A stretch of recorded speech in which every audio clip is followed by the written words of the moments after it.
Dennis, first of all, thank you very much for taking the chat with me. We're sitting in the Everglades Hotel after last night's event. Did you enjoy yourself?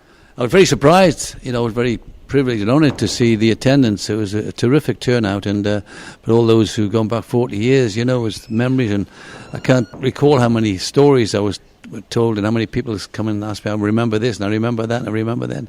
But it was nice because that's what football's all about. Football's all about the high end, but it's also about community as well. You didn't even represent Derry that often, only about 10 times. Are you surprised that even after 40 years you're still talking about your time here at Derry City?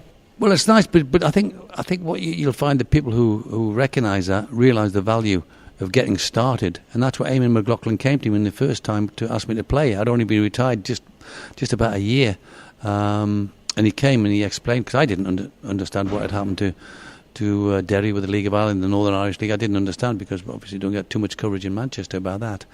And he explained it all, and I said, well, what do you want me to do? He said, well, really, we need to get started. We need a profile, we need just a little bit of quality in the team. And I said, what? He said, well, I'll play game-by-game basis. And then he came back and said, well, I can get you out Manchester, Belfast Sunday morning, get you back Belfast, Manchester Sunday evening, so it's just one Sunday. Okay, I said, we'll see how it goes and leave me options open. But when I turned up, it was just phenomenal. I was so delighted because that's basically what football clubs are all about. They're all about the top end, the players and the pitch, but the community that support these players, because the community support give the players the confidence and the support to go and be successful. If it hadn't been for Eamonn McLaughlin, would you have ever considered coming to Derry at that time? I wouldn't even know about Derry City if Eamonn hadn't. I mean, I came here, I think it was 18, we had a holiday with Eamonn. Eamonn invited me over for a holiday in the close season, and I spent a week with him and his mum and dad living in his home, and played for Ardmore cricket team against Strabane, and apparently I took a great catch on the boundary, a running catch. So I enjoyed my week here. So I knew about Derry, but nothing as far as the football side of it. Were you a good cricketer? Yeah, I captained my school cricket team in the summer and my school football team in the winter, so I like my cricket, yeah. With the war that was going on in 1985 here, did you have any concern, especially with your travelling from between Belfast and Derry? Well, I wasn't too much aware. I knew there was been troubles, but Eamonn said he would convince me there was all sorted out. There was little bits of issues, but they were controlling it, and there'd be no issue, And it was interesting because when I first went to the first game, and I was driving, I think it was the secretary drove me to the stadium, and all of a sudden he started swearing in the car. And I said, "What's the problem?" And I looked ahead, and there was a British soldier kneeling with his rifle on the side of one of the houses, and he said, "Oh, we told him we'd look after our own security." And that was the first time, really, I understood that there was some problem in the area. Violence in football matches was part and parcel in the 1980s in England, and police presence was very heavy. When you got to the ground, were you surprised by the lack of police presence? Well, no, because the secretary reaffirmed that they told the British Army that they were looking after their own security, so I guess they were taking care of it, and it was quite safe. There was no problem when we got to the stadium. I was quite relaxed. Did you have much pressure in signing for Derry City? Because it was quite a lot of build-up where people talked about you were going to be nearly as important as what Jimmy Delaney was when he signed for us in the 50s, and that you were there to get us promoted. Did you have that pressure coming under the post? No. When you've played, as long as I played it, you played in the best, the most competitive games in the world. I had no problem with that. I just relax, and that's what you relax, you get your focus, and give it your best.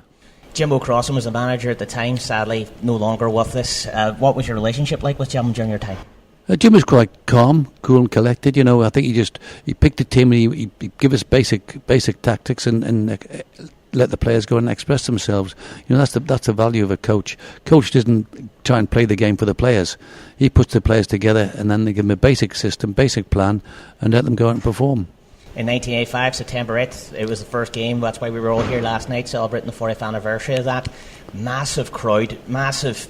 If you ever look back at the pictures of everything, we were talking about UTV before we started recording, how they had captured everything. There were supporters on top of the shed. There was people up in the cemetery. There was droves of people.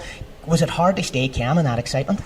Well, no. When I've been used to playing against 80,000 people in my career, it just wherever the numbers are, whether it's 12,000, whether it's 120,000, whether it's 80,000, as long as they give you the support at the right time, because that's what you need. You need the feeling from the stands and the terraces, of that support from the supporters. That roar of the Brandywell whenever you came through, what I wouldn't say it was a tunnel, but the gate, how did it feel?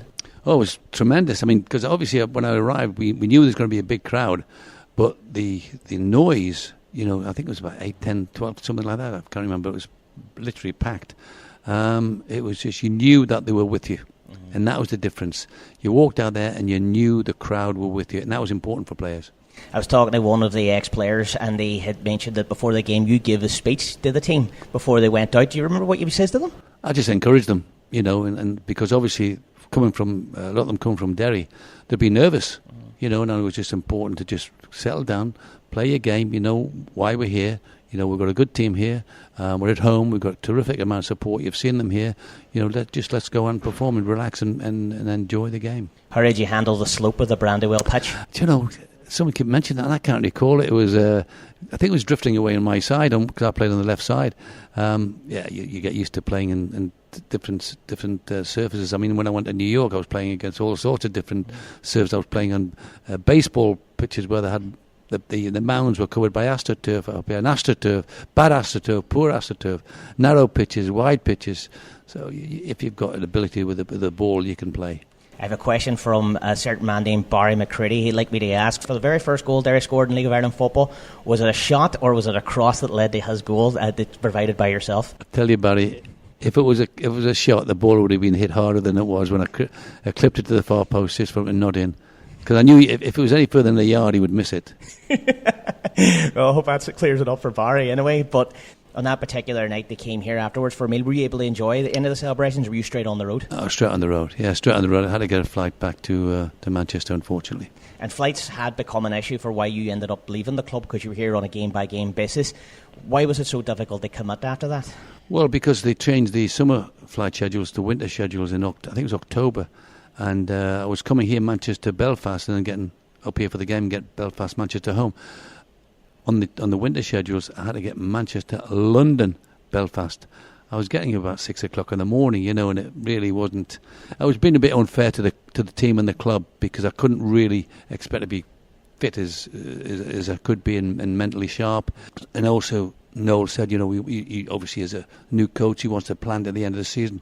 He said, well, would I sign to the end of the season?